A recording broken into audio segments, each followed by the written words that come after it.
يا أيها الذين آمنوا أطيعوا الله وأطيعوا الرسول ولا تبطلوا أعمالكم.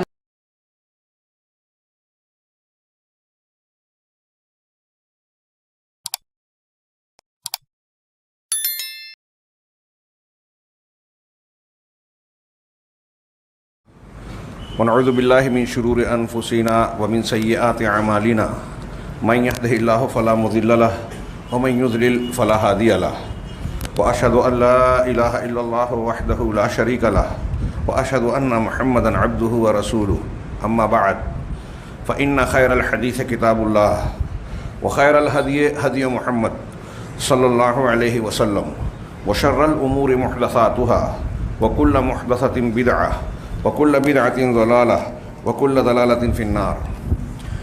اعوذ باللہ من الشیطان الرجیم. بسم اللہ الرحمن الرحیم. وَإِذَا جَاءَهُمْ أَمْرٌ مِّنَ الْأَمْنِ أَوِ الْخَوْفِ أَذَاعُوا بِهِ وَلَوْ رَدُّوهُ إِلَى الرَّسُولِ وَإِلَى أُولِي الْأَمْرِ مِنْهُمْ لَعَلِمَهُ الَّذِينَ يَسْتَنبِطُونَهُ مِنْهُمْ وَلَوْلَا فَضْلُ اللَّهِ عَلَيْكُمْ وَرَحْمَتُهُ لَاتَّبَعْتُمُ الشَّيْطَانَ إِلَّا قَلِيلًا.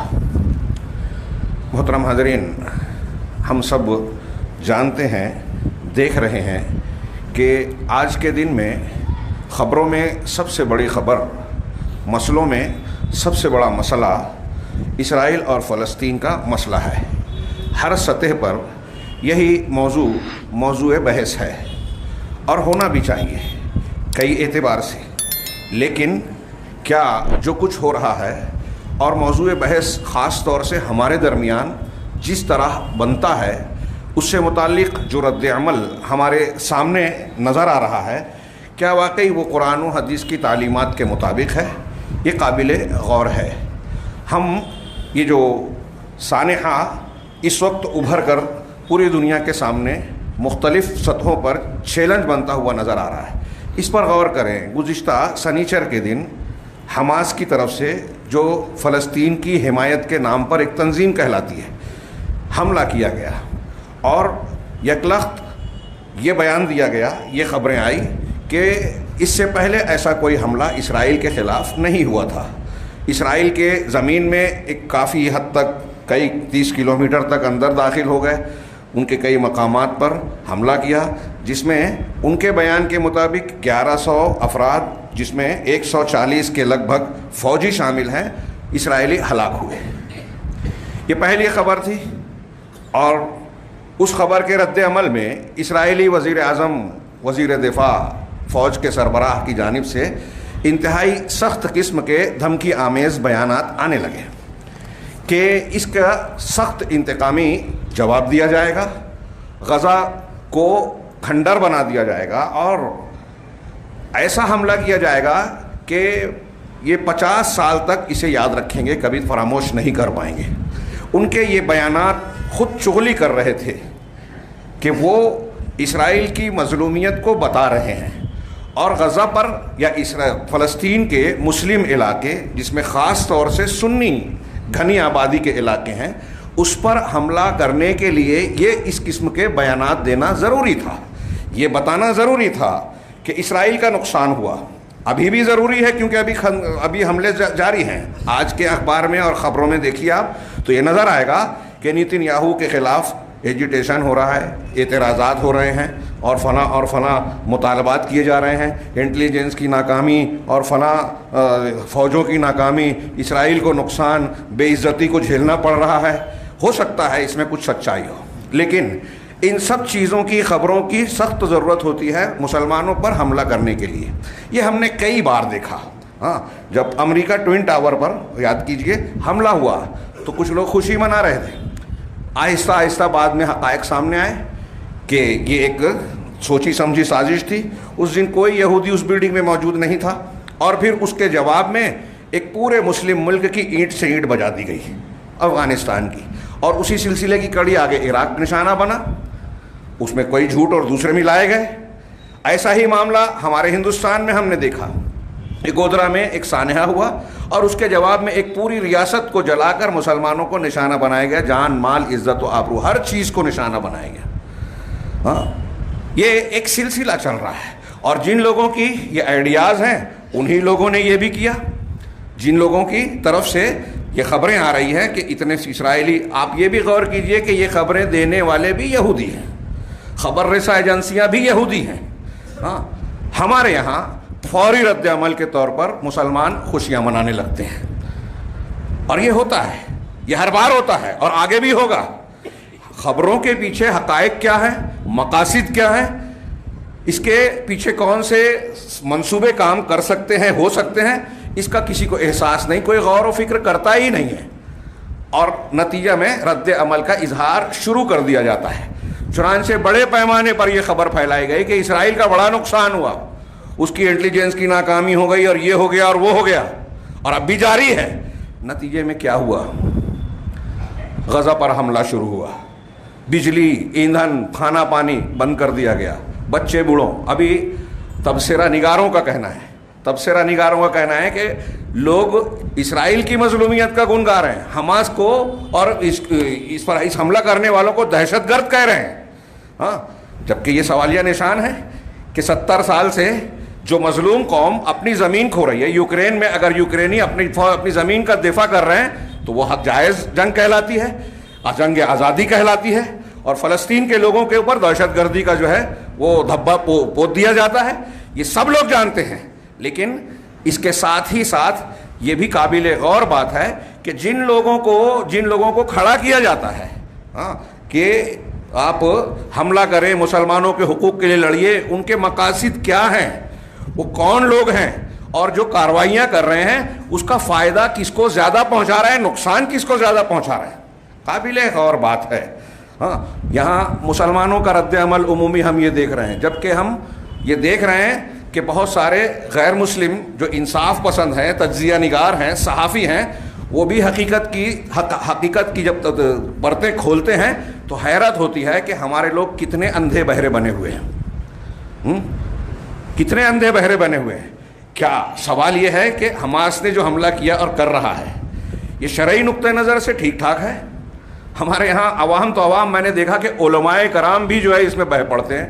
فوری رد عمل بغیر کسی غور و فکر کے, نتائج پر غور کیے ہوئے کہ اس کا انجام کیا ہونے والا ہے, اور کہیں ایسا تو نہیں کہ یہ جو کچھ ہو رہا ہے یہ غیروں کی سازش اور منصوبے کا ہی حصہ ہو. ہمارے پورے عالم اسلام میں مسلمان یہودی ایجنڈوں پر قدم قدم پر عمل کر رہے ہیں. مسلکی جھگڑا, مسلمانوں کے خلاف جو ہے خبریں پہنچانا, ان کے خلاف آئیڈیاز دینا, ان کے چیزوں کا استعمال, ان کی پالیسیوں کو اپنے نوجوان مردوں اور عورتوں تک پہنچانا, سب کچھ ان کے ایجنڈے پر عمل ہو رہا ہے. یہاں بھی ہو رہا ہے اور ہم خوش ہوتے ہیں. آپ دیکھیے بعض تجزیہ نگاروں نے جو تفصیل بتائی, فلسطینی تفصیلات, ان کی فلسطینوں کی مزاحمت کی, تو اس میں یہ بھی بتایا کہ حماس اس کی پیداوار اسرائیل کی طرف سے کی گئی, اس کو بڑھاوا اسرائیل نے دیا, فلسطینی اتھارٹی کے مقابلے میں اسے کھڑا کیا. اب ان کا تبصرہ یہ ہے کہ یہ ہاتھ سے نکل گئے, لیکن ہمیں لگتا ہے کہ ہاتھ سے نہیں نکلے, یہ زیادہ ہاتھ میں ہیں. آپ غور کیجئے, انہی تجزیہ نگاروں کا یہ بھی بیان ہے کہ جنگ سے پہلے نیتن یاہو کے حالات بہت خراب تھے, ان کے خلاف اسرائیل میں بڑے ایجیٹیشن, احتجاج, مخالفتیں ہو رہی تھی. سپریم کورٹ کو قابو پانے کے لیے ہندوستان کی طرح وہاں بھی ایک قانون بن رہا تھا. ہاں, وہاں بھی ایک قانون جس کے خلاف لوگ سڑکوں پر تھے, بہت شدید احتجاج تھا, اپوزیشن کا بھی تھا, اور مختلف قسم کی تنقیدوں کا سامنا تھا. یہ حملہ ہوتے ہوئے صورتحال کافی بدل گئی, قومی سطح پر اس کو تائید مل گئی.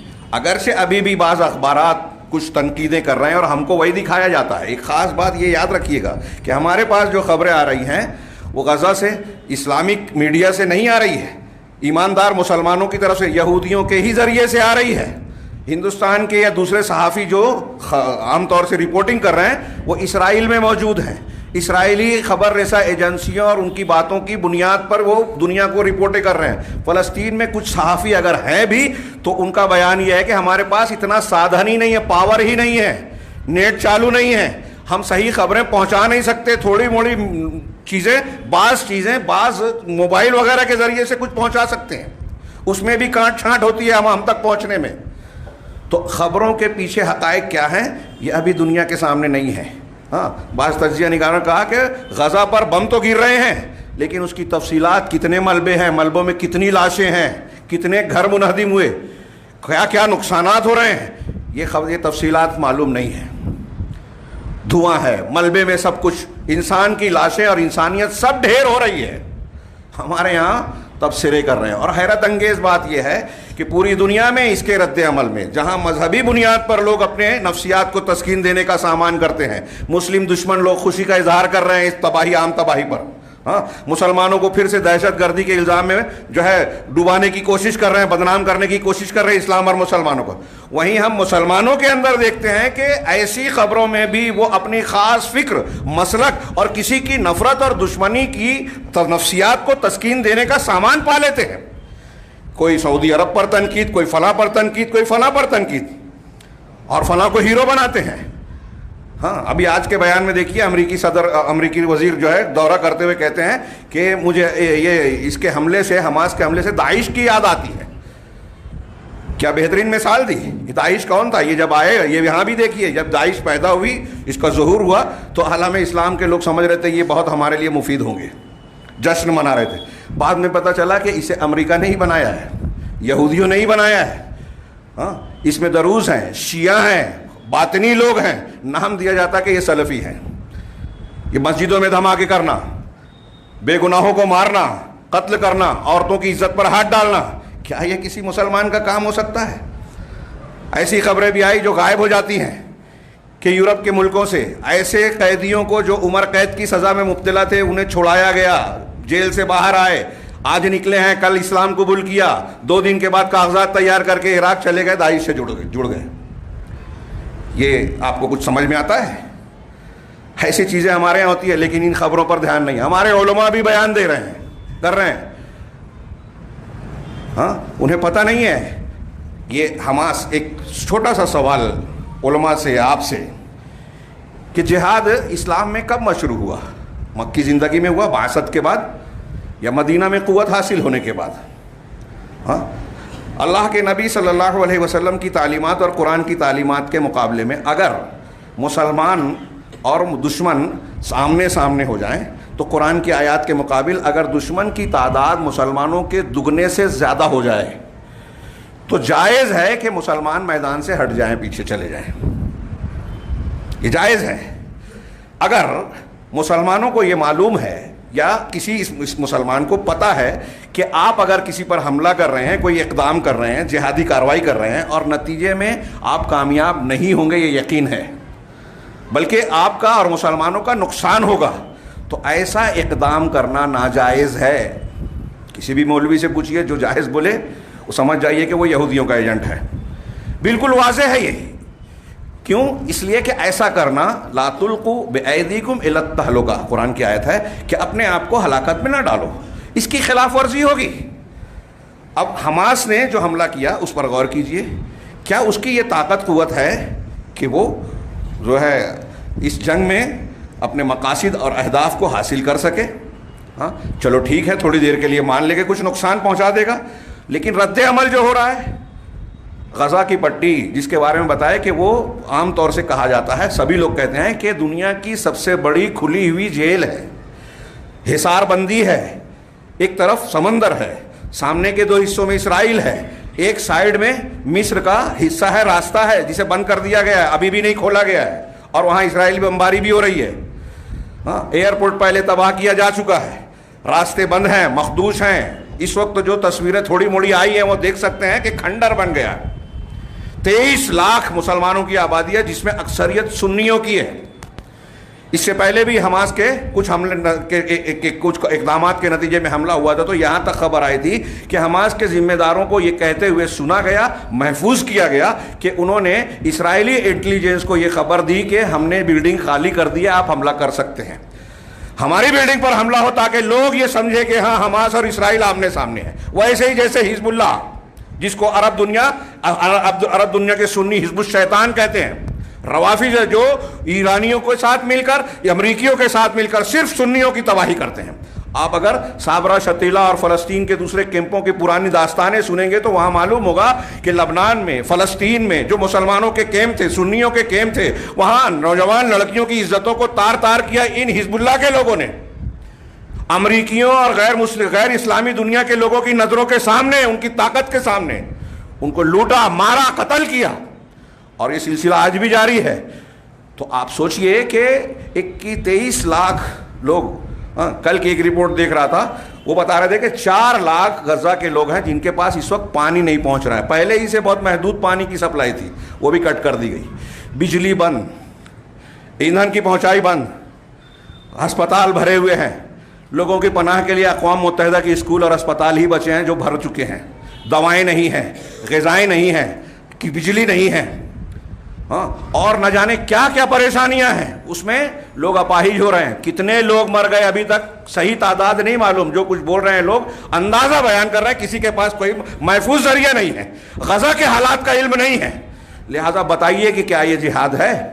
جہاں مسلمانوں کی جانیں بے دریغ جا رہی ہے، ان کے مکانات اور املاک بے طرح سے تباہی کا شکار ہو رہے ہیں۔ جو خبریں جھوٹی سچی آ رہی ہیں اس کے مطابق بھی غزہ کو کھنڈر میں تبدیل کر دیا، اور یہ بیان دیا جا رہا ہے اسرائیلی ذمہ داروں کی طرف سے، اتھارٹی کی طرف سے، کہ غزہ کو ہم کھنڈر بنا دیں گے، تباہ کر دیں گے، 50 سال تک نہیں بھول پائیں گے۔ کیا اس سے آپ خوش ہوتے ہیں؟ اپنے بچوں کو وہاں رکھیے جہاں اس کی ٹانگ کٹ گئی ہے، کھانے کے لیے کھانا نہیں ہے، پینے کے لیے ایک قطرہ پانی نہیں ہے، بجلی نہیں ہے، سونے کے لیے کھلی چھت ہے، کھلا آسمان ہے، چھت نہیں ہے، اور آپ خوش ہو رہے ہیں کہ اسرائیل کے کچھ لوگوں کو کچھ نقصان پہنچا دیا گیا۔ حیرت ہوتی ہے۔ اور اس میں بھی جو ہے مسلکی نفسیات کو تسکین پہنچانے کا سامان، کتنا انحطاط اور پستی ہے۔ مسلمان کتنے بے وقوف ہو گئے ہیں۔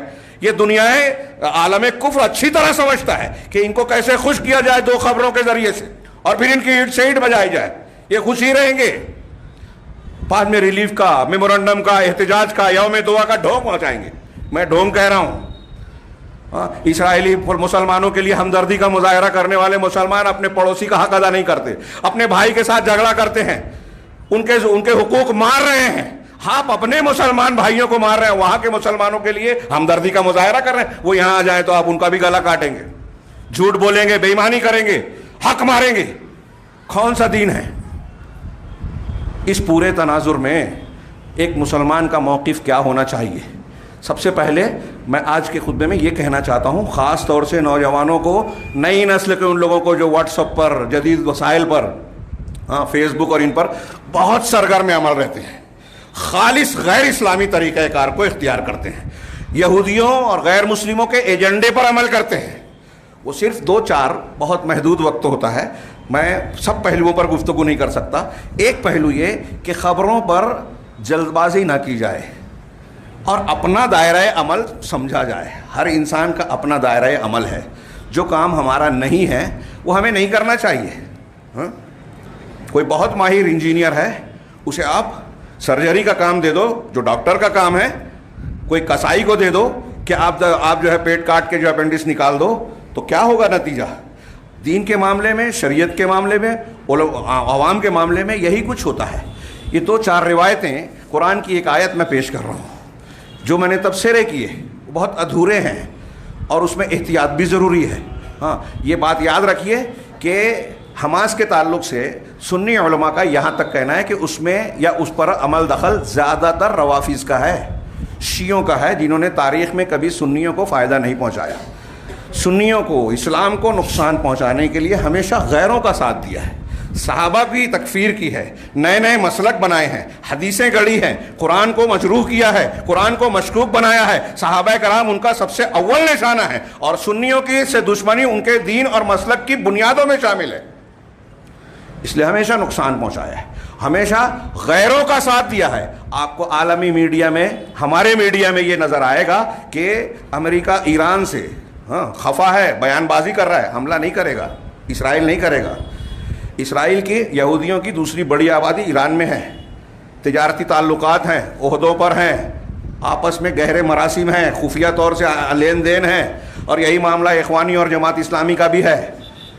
میں کوئی ہوائی بات نہیں، منبر رسول سے کہہ رہا ہوں اور کھل کے کہنے پر مجبور ہوں، بہت کھلواڑ ہو چکا ہے۔ اب کچھ ہوش میں آئیے، مسلمانوں کو ہوش میں آنا چاہیے۔ ہمارے درمیان ایسے لوگ موجود ہیں جو غیروں کے ایجنڈے پر عمل کرتے ہیں، اور ہم چھوٹی موٹی باتوں پر خوش ہو کر بلا نتائج اور گہرائی میں جائے ہوئے نتائج پر غور کیے بغیر رد عمل کا اظہار کرتے ہیں، جو ہمارا رد عمل ان کے لیے مفید ہوتا ہے۔ میں نے ایک جملہ کہا تھا کہ نتن یاہو یہ کہہ رہے ہیں کہ 1100 اسرائیلی مر گئے، ہم خوش، اتنا بڑا حملہ کبھی نہیں ہوا. کیا یہ خوشی کافی ہے؟ کیا یہ خبر صحیح ہے؟ ہاں، ٹوئن ٹاور کا معاملہ یاد کیجئے، داعش کے حملوں کی حقیقت یاد کیجئے، گودرا کا سانحہ یاد کیجئے، اور ایسی بہت سی خبریں.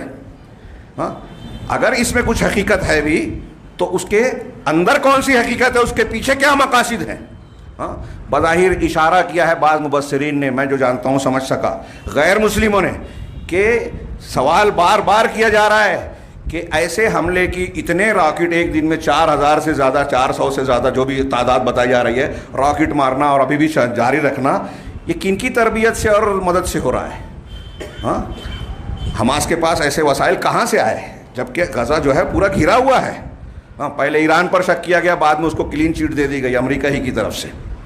کلین چٹ کے نہیں، وہ نہیں ہے. پھر کون ہے یہ ابھی تک خبر نہیں ہے اور ہوگی بھی نہیں، کیونکہ اس کے پیچھے وہی لوگ ہیں جو اس سے فائدہ اٹھانا. اس پورے معاملے میں آپ دیکھیے کہ بڑے سطح پر فائدہ کس کا ہے، بڑی سطح پر نقصان کس کو ہو رہا ہے. یہ بیان، اس میں دھوکہ مت کھائیے، اخبار میں آتا ہے کہ ان سے استعفے کی مانگ ہو رہی ہے، اسرائیل کی جو ہے پول کھل گئی اور یہ ہو گیا اور وہ ہو گیا. یہ تو کہنا آپ کے لیے ضروری ہے، دنیا کو دکھانے کے لیے ضروری ہے، ہمدردی بٹورنے کے لیے ضروری ہے، حماس اور مسلمانوں کو دہشت گرد کہنے کے لیے اور ان پر حملے کے جواز کے لیے یہ ضروری ہے. جب یہ نہیں کہیں گے تو حملہ کیسے کر پائیں گے؟ اس لیے یورپ اور امریکہ کی ہمدردی بھی کھلے طور پر ان کے ساتھ. ہاں، اس میں لوگ عالم اسلام کو دوش دیتے ہیں، خاص طور سے سعودی عرب کو نشانہ بناتے ہیں. آپ کیا کر سکتے ہیں؟ وہ کیا کر سکتے ہیں؟ کتنا کر سکتے ہیں؟ میں نے کل کے درس میں سوال کیا تھا کہ آپ اور ہم جانتے ہیں پکی قبروں کو اللہ کے رسول صلی اللہ علیہ وسلم نے توڑوایا تھا، حضرت علی نے ابو الحجاج کو بھیجا تھا. ہمارے یہاں پکی قبریں ہیں، یہ بہادر لوگ کوئی ایک توڑ کے بتائیں کیا کر رہے ہیں آپ لوگ؟ بدعت ہے، خرافات ہے، شرک ہے، قرآن حدیث کی مخالفت ہے. تو آپ کے یہاں مصلحتیں ہیں، وہاں کے حالات سے آپ واقف ہیں، سیاسی امور سے آپ واقف ہیں، کن نزاکتوں سے لوگ گزر رہے ہیں. مسلمانوں کو اس لائق چھوڑا ہی نہیں گیا ہے، اور مسلمانوں کے خلاف ایسے مسلمانوں کو کھڑا کیا گیا ہے اندر اور باہر کہ وہ کچھ کرنا چاہیں تو توڑ دیے جاتے ہیں. اور ہمارا پورا عالم اسلام ان کے مخالفت کرتا ہے جو اہل حق ہیں. کفار و مشرکین کو چھوڑیے، ہم اور آپ مخالفت کرتے ہیں خبروں میں، بیانات میں. آج سب سے بڑی جنگ ہتھیاروں سے زیادہ میڈیا سے لڑی جا رہی ہے، اور پہلے یہ ماحول بنایا جاتا ہے کہ ہم جو کر رہے ہیں صحیح کر رہے ہیں. ہاں، اس تناظر میں ہمیں کیا اختیار کرنا چاہیے؟ یہ چند روایتیں اور چند ایک دو آیتیں ملاحظہ فرمائیں. ہاں، ایک خبر کے تعلق سے ایک روایت جو مسند احمد میں ہے اور بخاری اور مسلم میں قدر طوالت کے ساتھ ہے. مسند احمد کا مختصر الفاظ، ہاں، کچھ حذف کر کے، کہ اللہ کے نبی صلی اللہ علیہ وسلم، سمرہ بن جندب رضی اللہ تعالیٰ عنہ کی روایت ہے، اللہ کے رسول صلی اللہ علیہ وسلم فرمایا کہ رأیت اللیلۃ رجلین اتیانی، کہ میں نے رات میں دو آدمیوں کو دیکھا جو میرے پاس آئے. ہاں، فاخذا بیدی، انہوں نے میرا ہاتھ پکڑا، فمرا بی علی رجل، اور مجھ کو لے کر ایک آدمی کے پاس پہنچے، گزرے وہاں سے. ورجل قائم علی رأسی، ایسا آدمی جس کے سر پر ایک دوسرا آدمی کھڑا تھا. بیدہی کلوب من حدید، اس کے ہاتھ میں لوہے کی ایک آنکس، جس کو ہم آنکڑی کہتے ہیں، انگار آگ وغیرہ کو لینے کے لیے سرے پر مڑا ہوا لوہے کا جو اوزار ہوتا ہے جس کو ہم آنکڑی کہتے ہیں، آنکس کہا جاتا ہے. اس کو عربی میں کلاب یا کلوب کہتے ہیں. تو اس کے ہاتھ میں لوہے کی ایک آنکڑی تھی.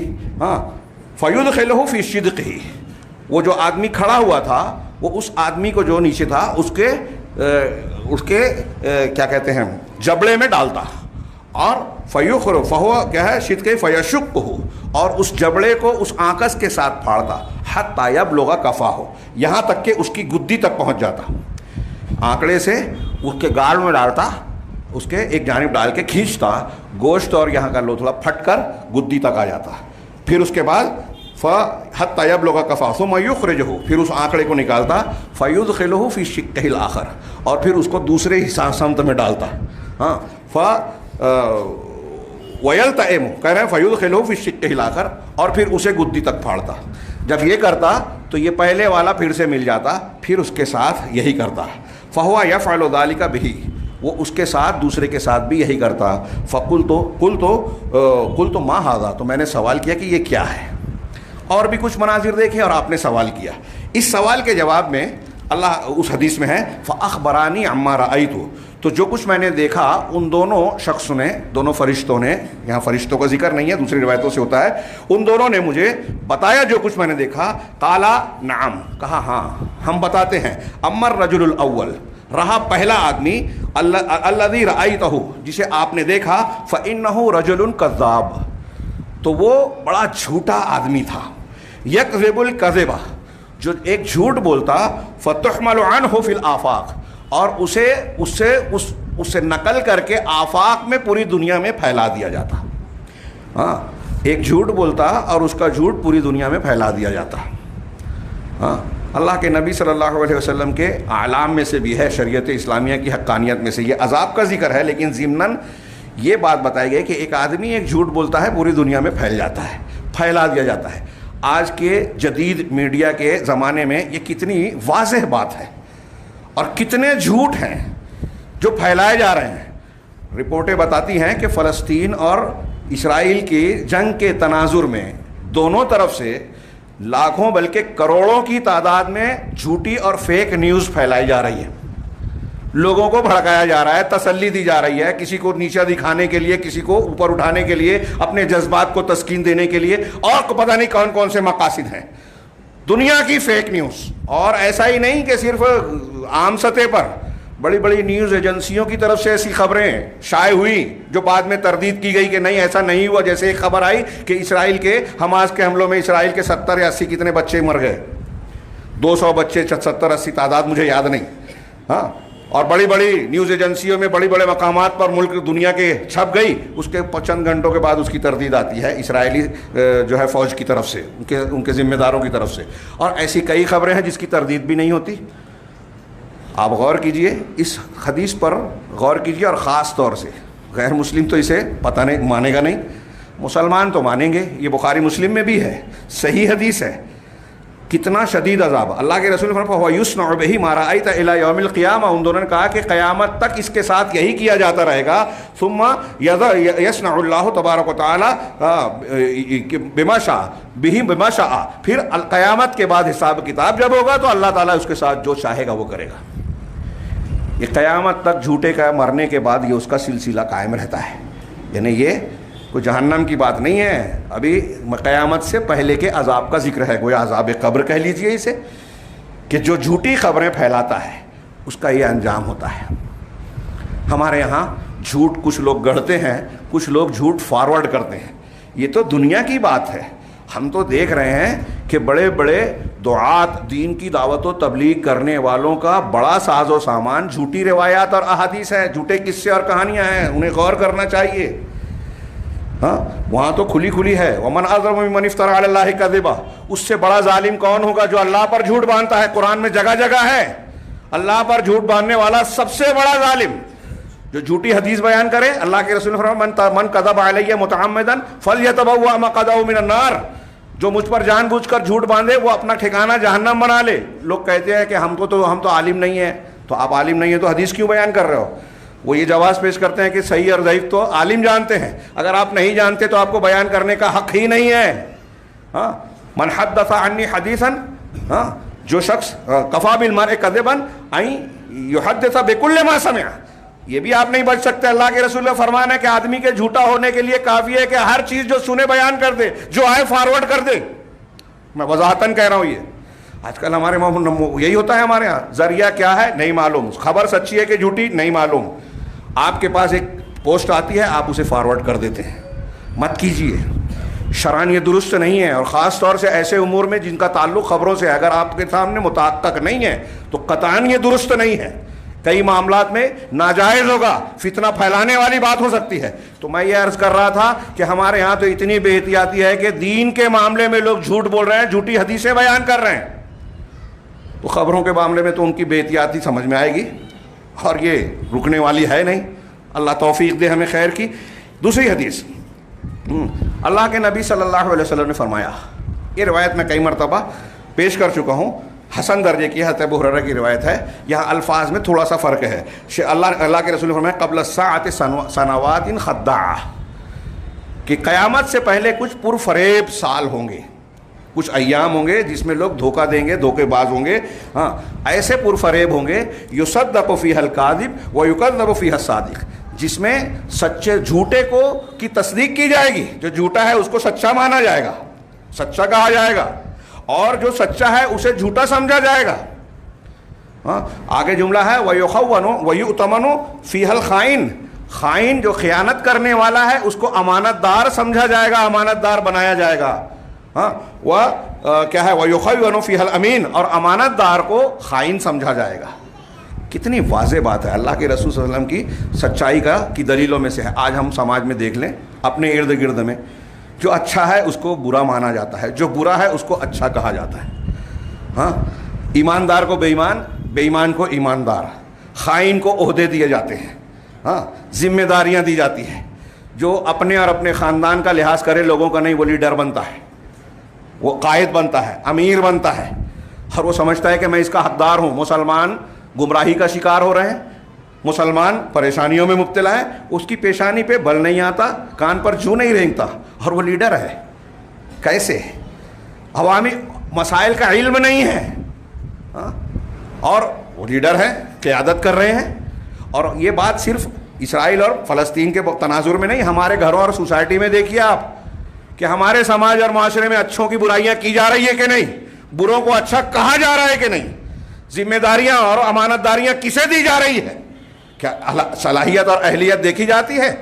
لوگ مصلحتوں کا شکار ہو کر ایسے لوگوں کو عہدہ دے دیتے ہیں جو اس کے اہل ہی نہیں ہیں, کہ ہم بولیں گے تو پھنس جائیں گے, آپ کے بولنے سے آپ پریشان ہوں گے, لیکن اس کے عہدیدار بننے سے پوری قوم کا نقصان ہوگا, اس کا لحاظ نہیں ہے. یہ اللہ کے رسول صلی اللہ علیہ وسلم نے تصویر کھینچی, اس کی جتنی تفصیل بیان کریں اتنا کم ہے. اور میڈیا میں آج دیکھیے, جو جھوٹا ہے اس کو سچا مانا جا رہا ہے, جو سچا ہے اسے جھوٹا مانا جا رہا ہے. یہ دین اور مسلک میں بھی ہے. جو غلط دین پیش کر رہا ہے, جھوٹی حدیثیں بیان کر رہا ہے, جو غلط کو صحیح کہہ رہا ہے, مسلمانوں کے دشمن کو مسلمانوں کا دشمن کہہ رہا ہے, اس کو بات نہیں مانی جاتی. اور جو کہتا ہے کہ توحید والے جو ہے وہ دین کے دشمن ہیں, وہ امریکہ کے دوست ہیں, وہ بزدل ہیں, وہ لوگ مان لیتے ہیں. علماء بھی مان رہے ہیں ہمارے یہاں. میں نے کبھی ایسا ماحول شاید نہیں رہا ہوگا کہ اہل علم حضرات میں اس قدر بے احتیاطی پائی جاتی ہے, جذباتیت پائی جاتی ہے. ہاں کاش موقع ہوتا. مسلمانوں کے اسباب انحراف میں اہل علم نے ایک یہ لکھا ہے کہ مسلمانوں پر جذباتیت کا غلبہ ہوتا ہے, عاطفہ جذباتی ہونا یہ فطری ہے, اور بعض مقامات پر یہ قابل تعریف ہوتا ہے جب انسان کی غیرت اور حمیت کا تقاضا ہو جذباتی ہونا. لیکن اگر آپ جذباتی ہیں اور نتائج پر غور کر کیے بغیر جذبات کی بنیاد پر فیصلہ کر رہے ہیں تو یہ مذموم ہو سکتا ہے. جب آپ کے جذبات عقل کے خلاف ہوں اور آپ کی عقل شریعت کے خلاف ہو, لہذا جذبات کو عقل کا اور عقل کو شریعت کا تابع ہونا چاہیے. لیکن اتنی فرصت کا ہے ہمارے یہاں, فوری جذباتی رد عمل مسلمانوں کا عام مزاج اور شیوا.